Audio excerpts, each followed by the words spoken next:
Afternoon world, and welcome to Sunday 2nd of October 2022. Only a short one today. I wondered if a few of you might be interested on what's going on in our little wildlife area, if anything. Well, if actually that is the point. There is pretty much nothing going on here at the moment. Apart from me coming down every other week and cutting the grass, I'm pretty much leaving this area totally to its wild inhabitants. So we know there's plenty of rabbits down here. We know there are deer down here. I know there are deer because I run over the poo. But the one thing we don't have is any water still.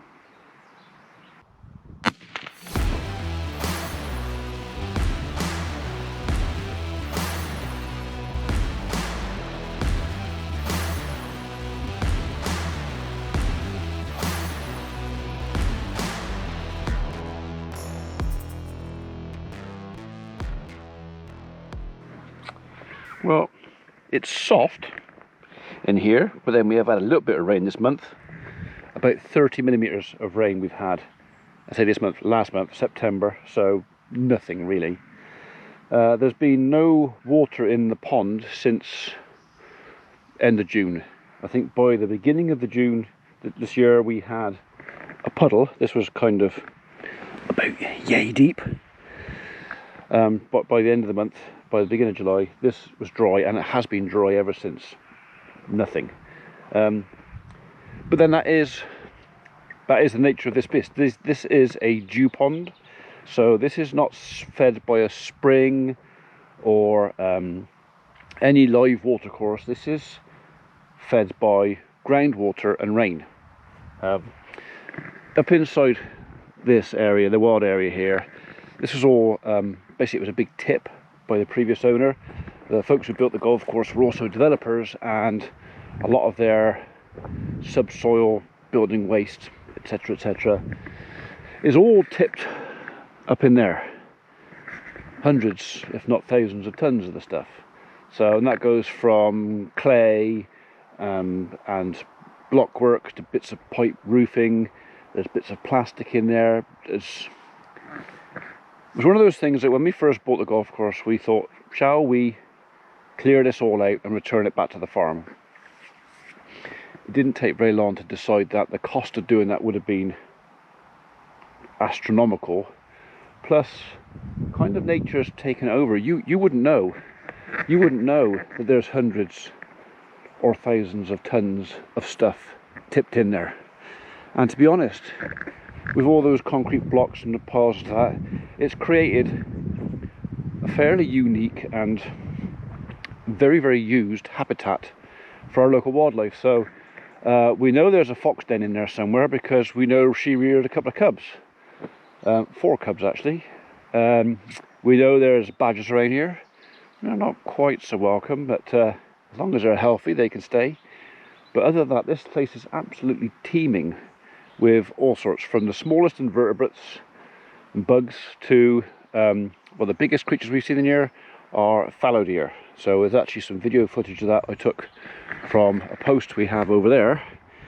Occasionally we put trial cameras in here that I'll put on that tree there or that tree there, because there's a route in and out through there. The deer come in that way, they also come in that way, but not so much now there's no water. They were coming in to drink at the pond. So we do have some footage of fallow deer, but it's usually roe deer and muntjac. That's our most common visitors that are cloven hooved in here. I do my best to keep our dogs out of this, and I've asked neighbours and folks who walk on neighbouring land to keep their dogs out of here, to kind of create a bit of a haven. So why do I mow it? Well, I could not bother mowing this.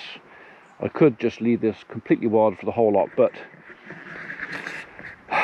the way I look at it is, if not so much now my kids are older, and to be honest they wouldn't be interested now, but who knows, for my grandkids and stuff later on, I reckon this will make a cracking little campsite for someone to come and just camp occasionally. I'm not about sort of noisy, loud music. I'm on about people who like to sort of camp quietly, not disturb the wildlife.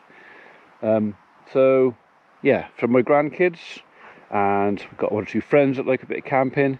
No one as yet has ever camped here, but for me also it's just a way in, a way that I can get in here and see what's going on. So this is the only bit we kind of managed at the minute, just cutting the grass, and that's what it's for. That if we decided to have a little party or something, or we wanted to do something quietly, or wanted to do something away from the house and away from the world, you know, if folks wanted, they could leave all their phones up there.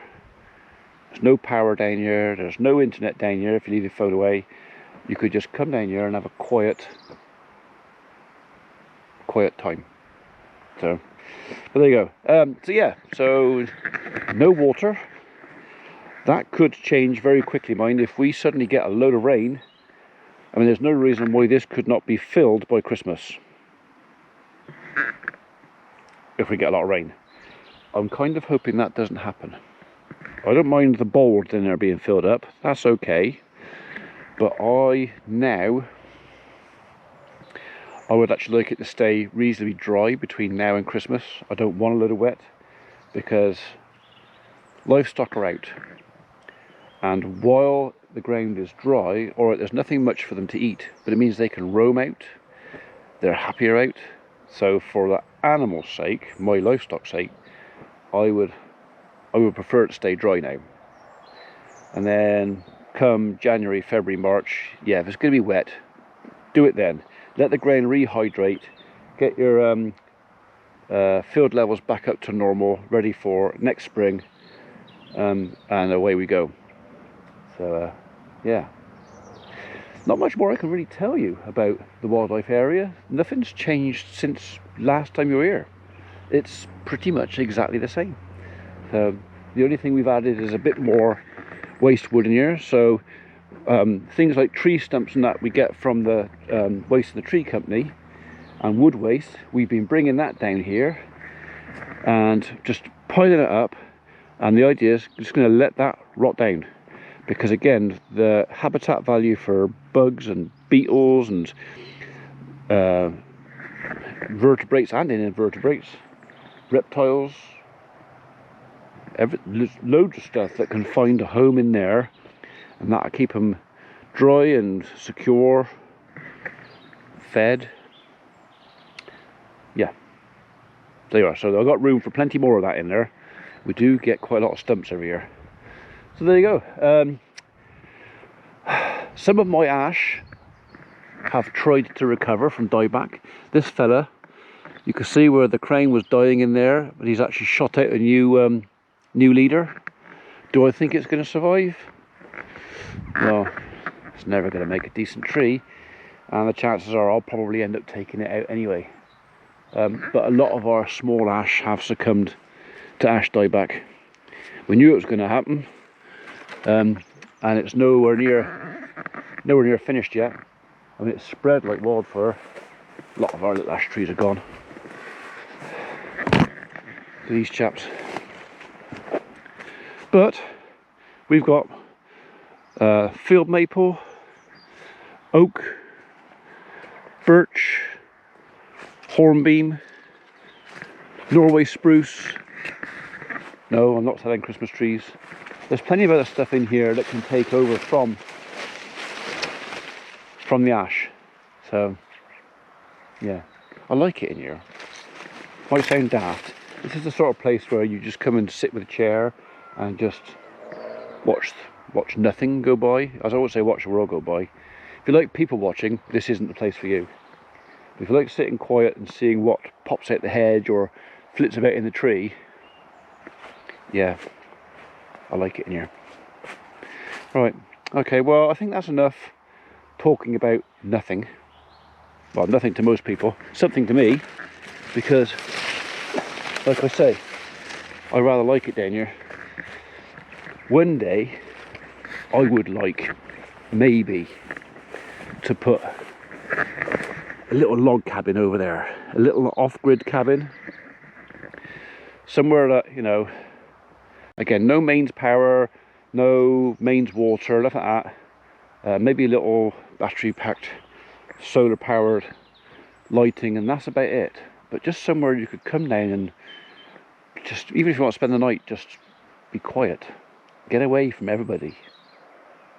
There's just too many people in the world, so nice to have somewhere to escape to.